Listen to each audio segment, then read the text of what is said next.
하는 돈이 한우잖아. 이거 무슨 말씀이십니까? 돈은 한동안은 돼지 돈자고 다르죠. 우는 예. 소우자입니다. 예. 네. 자.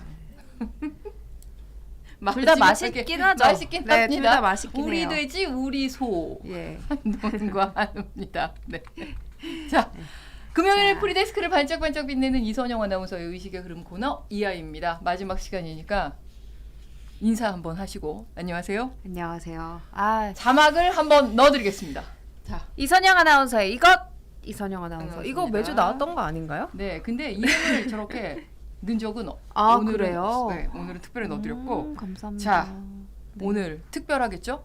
오늘은 이제 주제를 마지막으로 할 수밖에 없었어요. 네. 오늘이 마지막이기 때문에 제가 이걸 준비를 하면서도 좀 아쉽더라고요. 막 그동안 이렇게 잔잔히 실수했던 것도 생각나고 더 열심히 할 걸 이런 생각도 들고 아니요, 너무 잘했어요. 그랬는데요. 오늘 이제 마지막이니까 더 열심히 한번 해보겠습니다. 네, 마지막이라는 말을 들으니까 좀 아쉽긴 하지만 뭐 시즌 3가 있으니까요. 벌써 근데- 스포하시면 어떡해요? 그렇죠. 아니 슬프지 않습니다. 전혀 슬프지 않고. 아니 근데 이거죠. 스포하시면 어떡해요? 이선영 아나운서의 의식의 흐름을 그거는 이제 볼 수 없다는 게 마지막이죠. 네. 그래서 오늘은 조금 의식의 흐름을 놓치지 않고 더 집중해서 듣겠습니다. 어떤 소식입니까? 근데 첫 번째 마지막 소식은 조금 마음이 무거운 소식인데요. 그래도 좀 여러분들이 많이들 아셨으면 좋겠어서 가지고 와봤어요. 이태원 참사 발생이 벌써 넉 달여 지났는데요. 정말 많은 분들이 희생되셨고 또 아직 뭐 진상규명이나 배상 등 해결돼야 될 문제들이 많죠. 그래서 유가족 협의회에서 이런 일들을 진행하고 있는데 이것조차 하지 못하고 사각지대에 놓인 분이 계십니다. 바로 마지막 생존자 A씨와 네. A씨의 가족들인데요. A씨는 이태원 참사로 중상을 입었는데 다행히 목숨은 구했지만 정말 최악의 상황입니다. 그러니까 심정지 상태로 병원에 이송돼서 심장이 오랫동안 멈춰있으면 뇌손상이 가잖아요. 그래서 네. 치명적인 뇌손상을 입었고 사고 이후 넉 달간 지금까지 의식불명으로 입원해 있다고 하는데요. 그러니까 의식불명이 호흡과 맥박은 있어서 살아는 있지만 이제 뭐 생체 반응이 없는 거죠. 네. 눈동자도 움직이지 않고 또 손발도 움직이지 않고 그래서 병원은 저산소성 허혈성 뇌 손상이라고 진단했는데 이게 언제 깨어날지도 모르거니와 깨어난다고 해도 정상적인 생활이 불가능한 그런 이제 진단명이라고 해요. 이게 참 누워 있는 사람을 포기할 수는 그렇죠. 없죠. 근데 또 간병을 계속 해야 되고, 그러니까 굉장히 뭐라고 말할 수 없는 상황이잖아요. 네, 근데 네. 이런 경우에 생계에 굉장히 위협이 되고 온 가족이 좀 힘들어지는 거 아닙니까? 네, 그러면? 이런 이제 의식불명 환자 같은 경우에는 그냥 가만히 누워 있으니까 뭐 별다른 조치가 필요 없는 이렇게 생각하실 수도 있지만, 네. 그러니까 수시로 대소변을 누군가 그렇죠. 비워줘야 되고 이제 목 안에 가래가 끼면 이제 호흡에 문제가 생길 수 있기 네. 때문에 이것도 계속 빼줘야 되고 콧줄로 식사가 들어가서 그 식사 통도 계속 깔아줘야 되고요.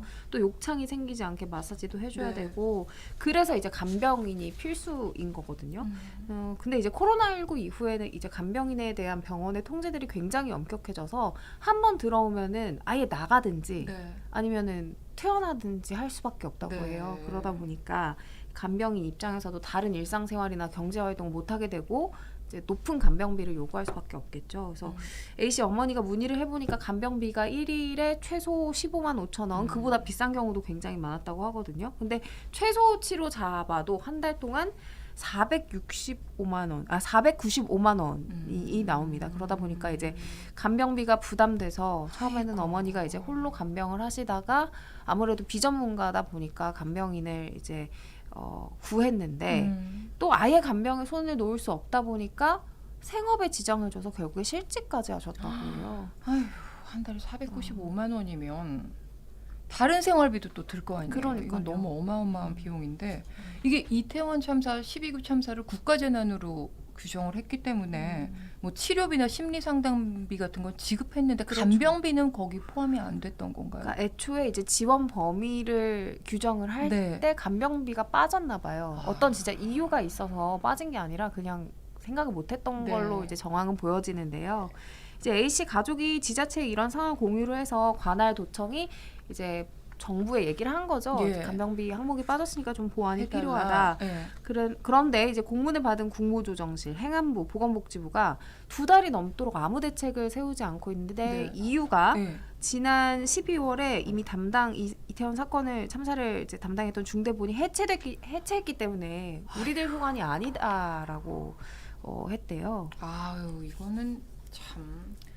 그럼 애초에 간병비 항목이 들어갔으면 이런 일도 없는 없었겠지만 만약에 그때 그게 안 됐다면 중대본이 아니어도 지금 어딘가 관할 부처를 그렇죠. 뭐 지정을 행안부든 해서 네. 네. 네. 안타깝네요. 근데 성금은 어떻습니까? 국민성금이 그때 70억 원 넘게 모이지 않았어요? 네. 그걸 쓸 수는 없나요? 근데 이제 성금은 유족들의 합의가 필요한 문제라고 해요. 그래서 그냥 뭐 심적으로 해주자라는 그런 취지만으로는 한 번에 해결되기 어려운 부분이 있다고 하고요.